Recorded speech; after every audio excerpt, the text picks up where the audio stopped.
জমিদার জগবন্ধু মোদকের পারিবারিক পুজো থাকলেও বিগত কয়েকশো বছর আগে শুরু হলেও পুজো বেশ কয়েক বছর পুজো বন্ধ হয়ে যায় তাদের পারিবারিক সমস্যার কারণে। এইখানে জঙ্গলে পরিণত হয়, নোংরা আবর্জনায় পরিণত হয়। প্রতিবেশীদের এক গৃহবধূর শরীরে ভর ওঠে এবং তাকে মা নির্দেশ দেন পাড়া প্রতিবেশীদের বলতে পরিষ্কার পরিচ্ছন্ন করে মাকে পুনরায় পুজো দেওয়ার জন্য। পুজো মানেই আনন্দ, পুজো মানেই হই হুল্লোড়। পুজোর সেই আমেজ কোথাও হারিয়ে যেতে বসেছে এবছর। একদিকে আরজি করের তিলোত্তমার নৃশংস ঘটনায় বিচারের দাবিতে পথে সাধারণ মানুষ থেকে শুরু করে জেলার সাধারণ মানুষ, আর অন্যদিকে প্রকৃতিও কার্যত প্রতিকূলে। আশ্বিন মাস পড়ে গেলেও তাপপ্রবাহ ঊর্ধ্বমুখী, বৃষ্টির দেখা নেই, অসহ্য গরমে হাঁসফাঁস অবস্থা মানুষের। এই প্রেক্ষাপটেও পুজোর প্রস্তুতি চলছে জোর কদমে।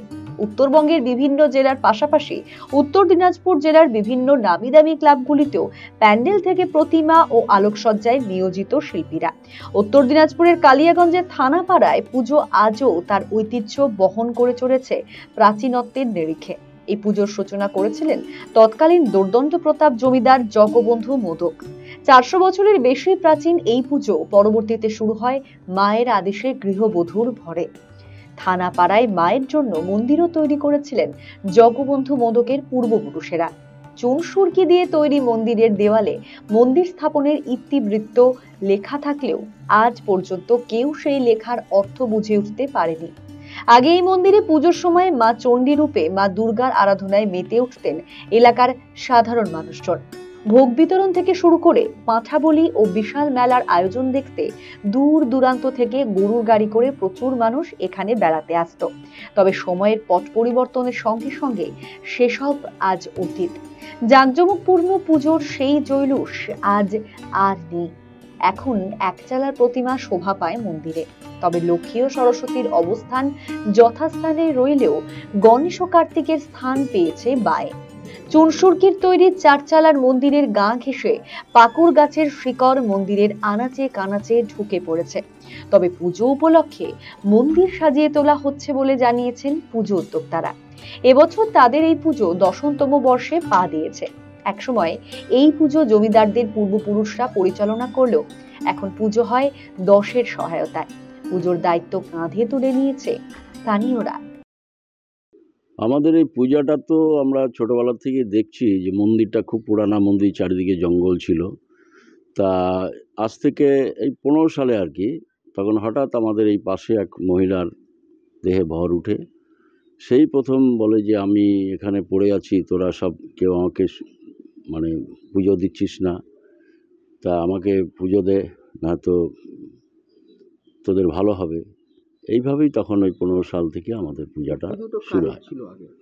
আমাদের এখানে যে জমিদার ছিল জগবন্ধু মোদক, এরা তাদেরও পূর্বপুরুষ। মূলত আমরা জগবন্ধু মোদককে আমরা দেখছি, তার এখন শরিকরা আছে, তার ছেলে আছে, এক ছেলে আছে চিত্তরঞ্জন দাস, আরেক ছেলে মানিক দাস ছিল, সে মারা গেছে। তার যে ছেলে শুভেন্দু দাস, ওনার ওয়াইফ আছে এই শিবানী দাস, তা ওরাও আছে এই পূজাতে। কিন্তু ওনারা এই পূজাটা যখন আমাদের সবার সিদ্ধান্ত হয় যে পূজা করব, তখন ওনারা বলছেন যে এরকম ঠিক আছে, আমাদের এই পুরানা মন্দিরে আমাদের বারোয়ারি হিসাবে পূজা করলে পরে আমাদের কোনো আপত্তি নেই। জমিদার আমল থাকলেও এখন বারোয়ারি হয়ে গেছে। এখন বারোয়ারি আর কি। আসনে উনি করেন, বসে যান, বসে তখন বলছে আমাকে পূজা দিতে হবে।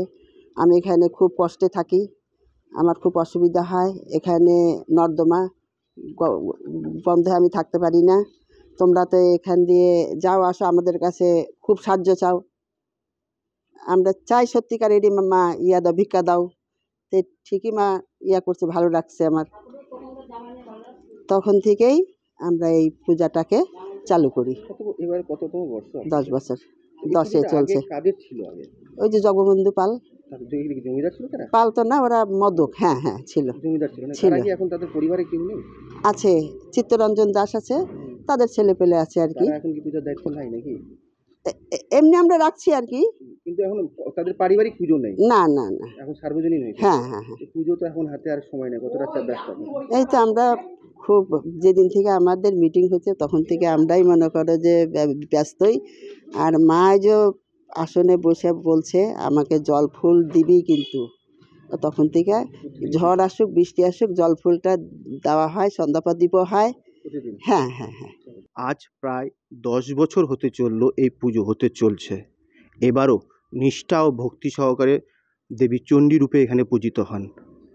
তাই এখন সকলে ব্যস্ত। কালিয়াগঞ্জ থেকে অনুপ জয়সওয়াল, RCTV সংবাদ।